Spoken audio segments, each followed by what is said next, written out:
Genesis 38. At that time, Judah left his brothers and went down to stay with the man of Adullam named Hira. There Judah met the daughter of a Canaanite man named Shua. He married her and made love to her.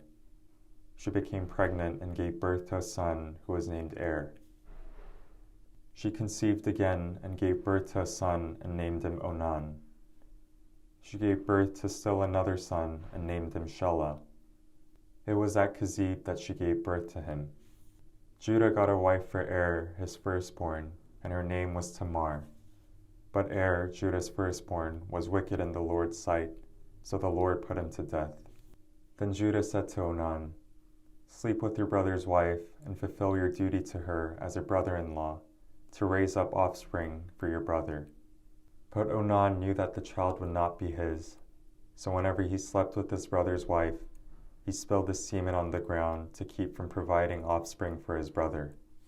What he did was wicked in the Lord's sight, so the Lord put him to death also. Judah then said to his daughter-in-law Tamar, "Live as a widow in your father's household until my son Shelah grows up," for he thought, "He may die too, just like his brothers." So Tamar went to live in her father's household. After a long time, Judah's wife, the daughter of Shua, died.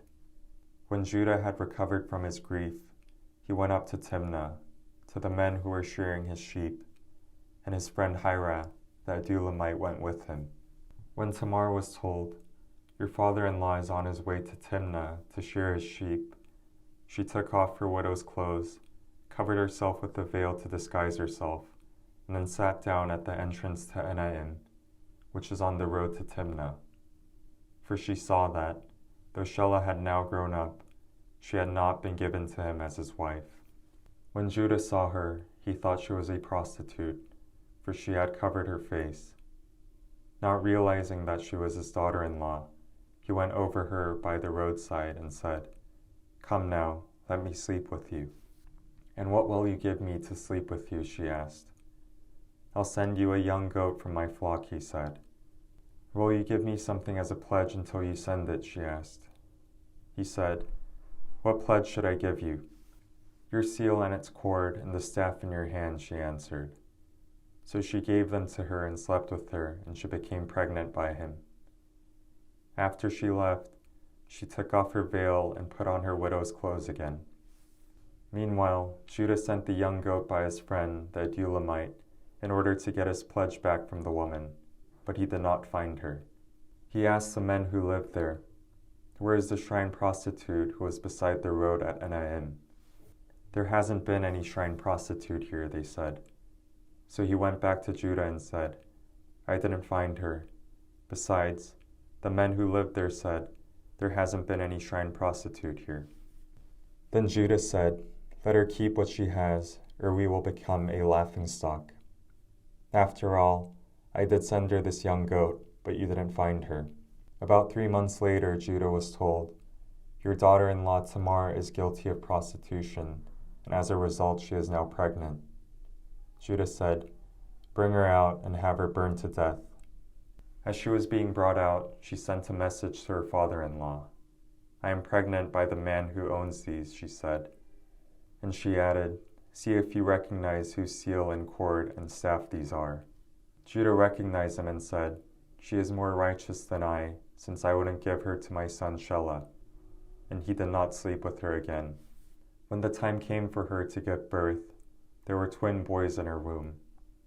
As she was giving birth, one of them put out his hand, so the midwife took a scarlet thread and tied it on his wrist and said, "This one came out first." But when he drew back his hand, his brother came out, and she said, "So this is how you have broken out." And he was named Perez. Then his brother, who had the scarlet thread on his wrist, came out, and he was named Zerah. Genesis 39. Now Joseph had been taken down to Egypt. Potiphar, an Egyptian who was one of Pharaoh's officials, the captain of the guard, bought him from the Ishmaelites who had taken him there. The Lord was with Joseph so that he prospered, and he lived in the house of his Egyptian master. When his master saw that the Lord was with him, and that the Lord gave him success in everything he did, Joseph found favor in his eyes and became his attendant. Potiphar put him in charge of his household, and he entrusted to his care everything he owned. From the time he put him in charge of his household and of all that he owned, the Lord blessed the household of the Egyptian because of Joseph. The blessing of the Lord was on everything Potiphar had, both in the house and in the field. So Potiphar left everything he had in Joseph's care.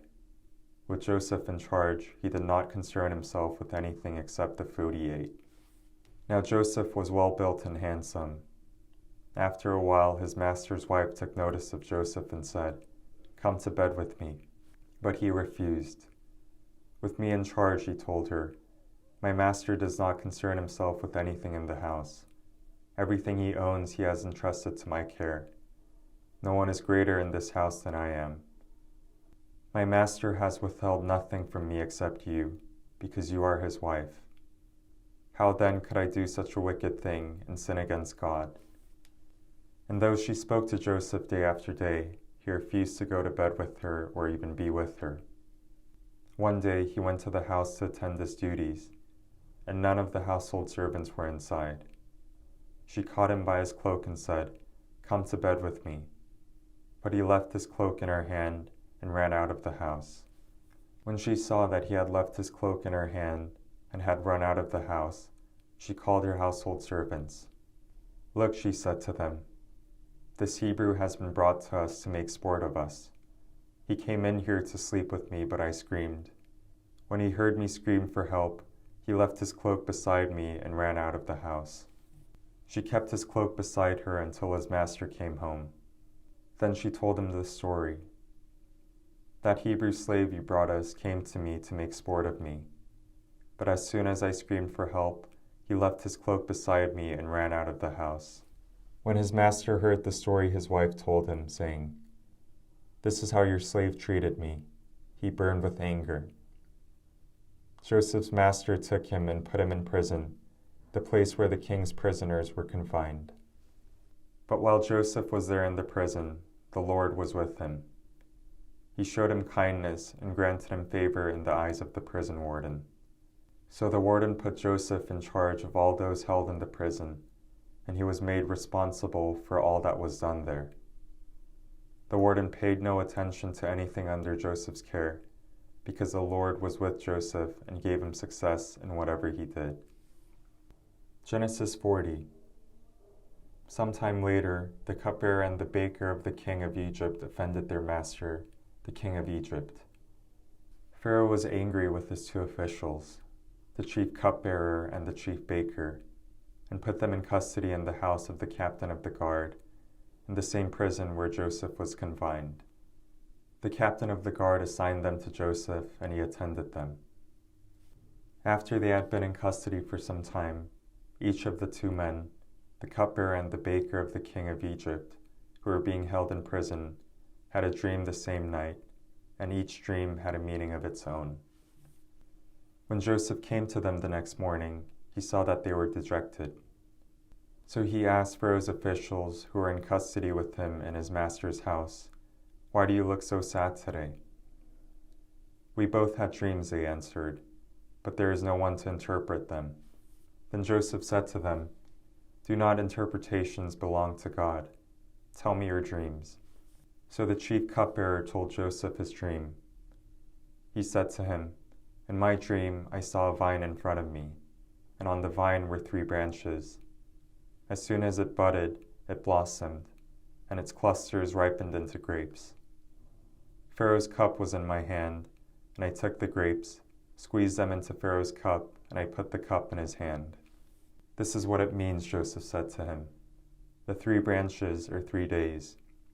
Within 3 days, Pharaoh will lift up your head and restore you to your position, and you will put Pharaoh's cup in his hand, just as you used to do when you were his cupbearer.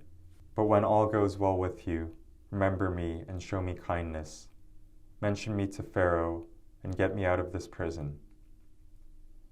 I was forcibly carried off from the land of the Hebrews, and even here I have done nothing to deserve being put in a dungeon. When the chief baker saw that Joseph had given a favorable interpretation, he said to Joseph, I too had a dream. On my head were 3 baskets of bread. In the top basket were all kinds of baked goods for Pharaoh. The top basket were all kinds of baked goods for Pharaoh, but the birds were eating them out of the basket on my head. This is what it means, Joseph said. The 3 baskets are 3 days. Within 3 days, Pharaoh will lift off your head and impale your body on a pole, and the birds will eat away your flesh. Now the 3rd day was Pharaoh's birthday, and he gave a feast for all his officials. He lifted up the heads of the chief cupbearer and the chief baker in the presence of his officials. He restored the chief cupbearer to his position, so that he once again put the cup into Pharaoh's hand. But he impaled the chief baker, just as Joseph had said to them in his interpretation. The chief cupbearer, however, did not remember Joseph.